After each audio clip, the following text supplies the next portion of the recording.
맞아 전북에서도 추모의 물결이 이어졌습니다. 많은 시민들이 분향소를 찾았고 학부모와 대학생들은 거리 행진을 펼쳤습니다.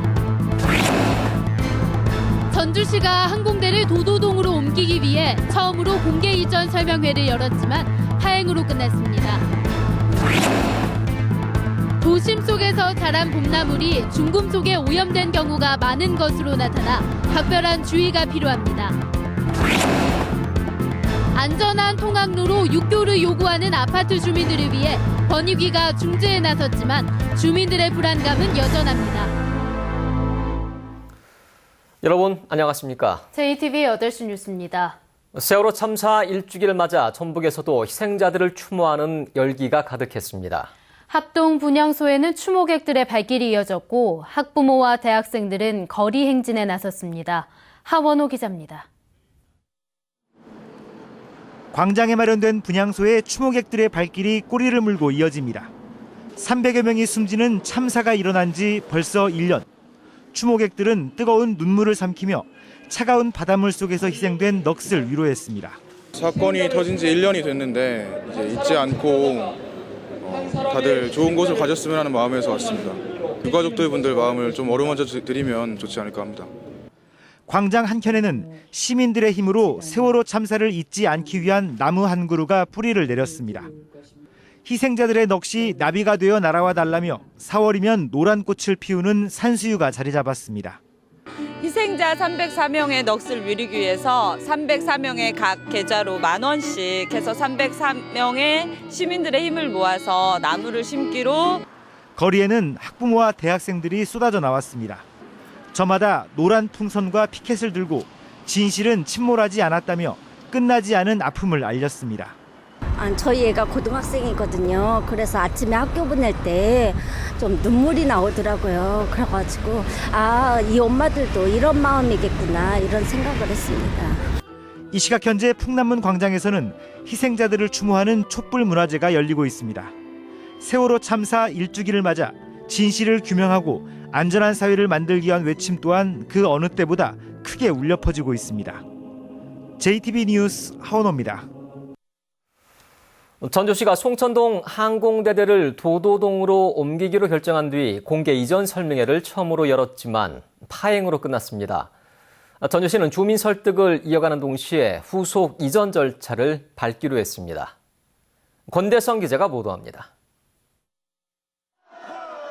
전주시는 김승수 시장이 직접 항공대대 이전의 필요성을 설명하고 이전지 주민들의 이해를 구할 예정이었습니다. 하지만 조천동과 동산동, 김제와 익산 등 이전지 주변 주민 200명이 반대 구호를 외치면서 정상적으로 진행되지 못했습니다.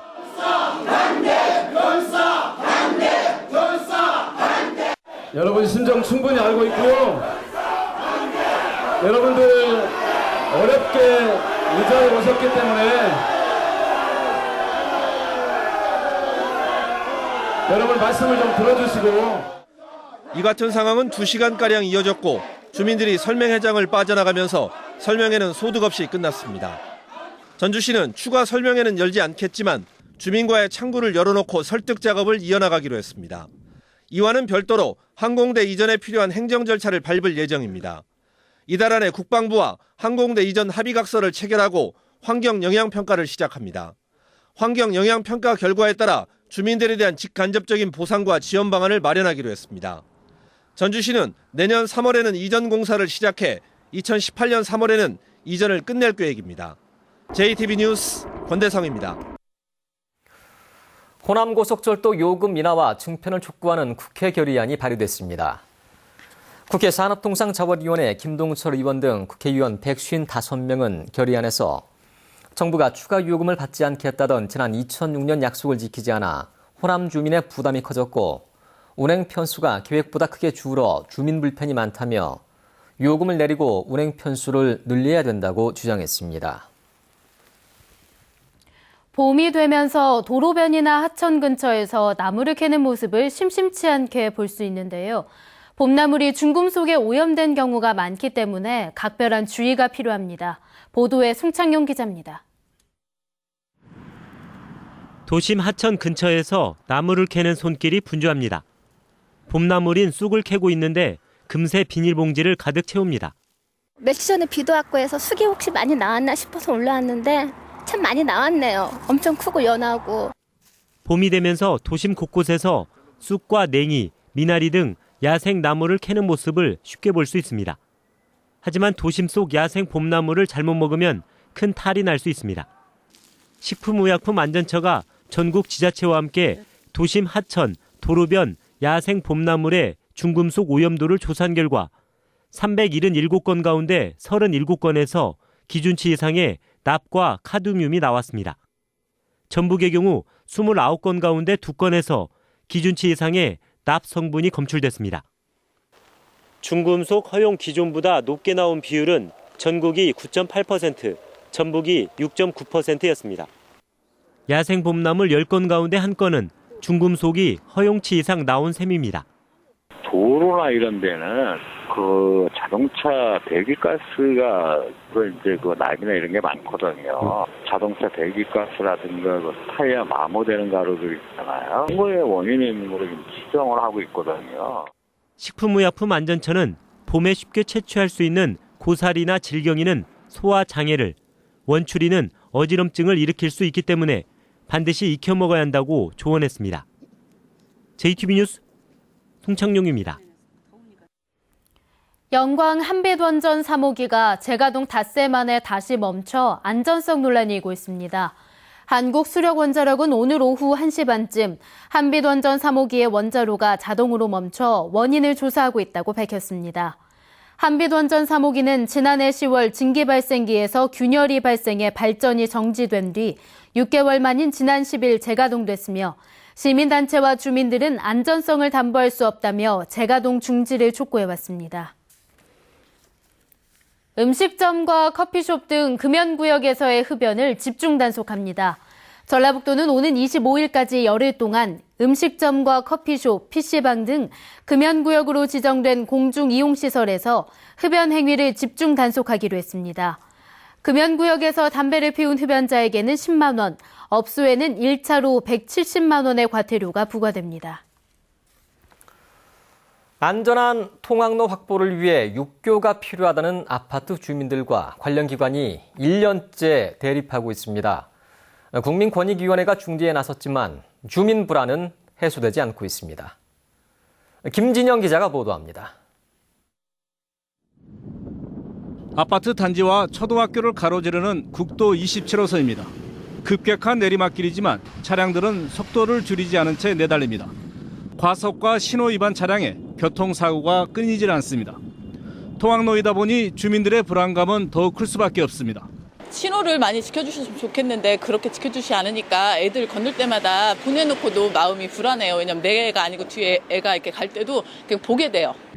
이 때문에 주민들은 안전한 통학로 확보를 위해 육교 설치가 필요하다고 요구하고 있지만 국토관리청과 익산시 등 관련 기관은 예산 부족을 이유로 반대하고 있습니다. 1년째 합의점을 찾지 못하자 결국 국민권익위원회가 나서 중재안을 내놓았습니다. 육교 대신에 도로 경사도를 낮추고 횡단보도와 신호등을 설치하는 등 교통안전시설을 늘리는 수준에서 조정 결정했습니다.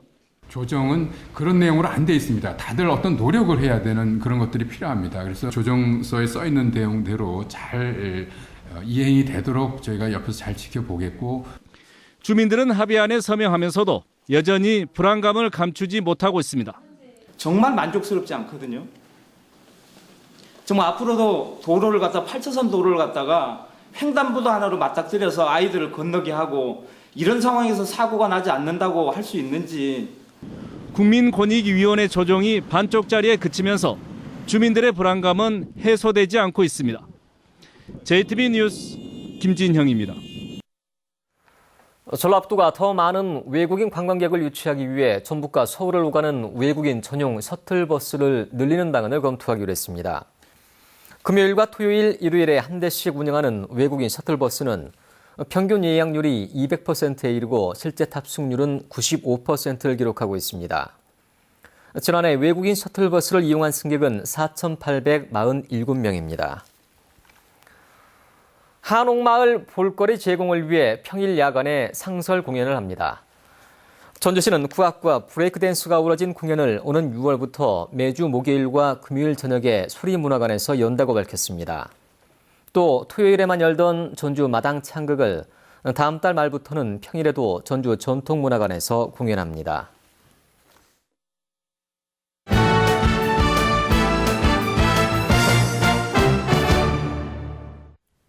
전주의 한 축구 동호인 클럽이 창단한 지 보름 만에 전국대회에서 우승을 차지했습니다. 전주에서 열리고 있는 전국 탁구대회에서 군산대가 크게 활약했습니다. 스포츠 소식 정원희 기자입니다. 30대 회원들로 구성된 전주시 30대 FC가 창단 보름 만에 전국대회를 제패했습니다. 30대 FC는 28개 팀이 출전한 제22회 국민생활체육 전국축구대회에서 연승을 거두며 챔피언에 올랐습니다. 최우수 선수와 최우수 골키퍼, 감독상까지 각종 상도 휩쓸었습니다. 축구만 이렇게 활동하는 것이 아니라 전주시에서 자원봉사나 또 우리 축구 선배님들 또 후배님들이 이렇게 동호회 활동을 잘 할 수 있도록 적극적인 활동을 저는 할 계획입니다. 전주에서 열리고 있는 전국 탁구 선수권 대회에서 군산대가 큰 활약을 했습니다. 남소민은 개인 단식과 개인 복식에서 우승을 차지하며 2관왕에 올랐습니다. 개인 복식에 출전한 박민주와 강모은은 3위를 차지했습니다. 다음 달에 바로 있는 대학연맹전이 있는데 거기서 또 좋은 성적 내서 이어서 유대회 선발전까지 잘 했으면 좋겠고요. 전북 어르신 생활체육대회가 내일 남원에서 막을 올립니다. 이번 대회는 게이트볼과 투호 등 9개 종목에 65세 이상 선수 1,800여 명이 출전해 실력을 겨룹니다. 전주에서는 제9회 회장배 전국 스쿼시 대회가 오는 18일까지 사흘 동안 열립니다. 순창에서는 이번 주말 전국 국가대표 선발전이 개막해 다음 주말까지 8일 동안 이어집니다. JTB 뉴스 정원익입니다. 전주시가 아파트 단지의 운동시설 설치비 지원 규정을 완화합니다. 전주시는 지은 지 20년이 안 된 아파트 단지라도 운동시설 보수와 설치비를 지원하기로 했습니다. 하지만 어린이 놀이터 등에 대한 지원은 지은 지 20년이 넘어야 가능합니다. 전북의 도로명 주소 활용률이 70%를 넘었습니다. 전라북도가 전북지방우정청과 함께 우체국 22곳의 통상 우편을 분석한 결과 도로명 주소 활용률이 74.3%에 이르는 것으로 나타났습니다. 전라북도는 올해 말까지 도로명 주소 활용률을 90%로 끌어올리기 위해 신호등과 가로등, 전신주 등 1,600여 곳에 도로명과 기초번호가 적힌 기초번호판을 설치하기로 했습니다. 전라북도의회가 한국투명성기구와 청렴활동과 반부패 협약을 맺었습니다. 전라북도의회는 협약에 따라 앞으로 청렴 문화를 정착하기 위해 반부패 청렴 시스템을 만들고 행정의 투명성을 확보하기 위해 관련 정보를 교류하기로 했습니다. 전라북도 소방본부가 원광대와 우석대, 호원대 등 소방 관련 학과가 있는 6개 대학과 안전문화를 확산시키기로 협약했습니다. 전라북도 소방본부와 이들 대학은 안전문화에 대한 교육을 강화해 소방안전 인력을 육성하면서 임실 119 안전체험관을 활성화해 전북도민의 안전의식을 높이기로 했습니다.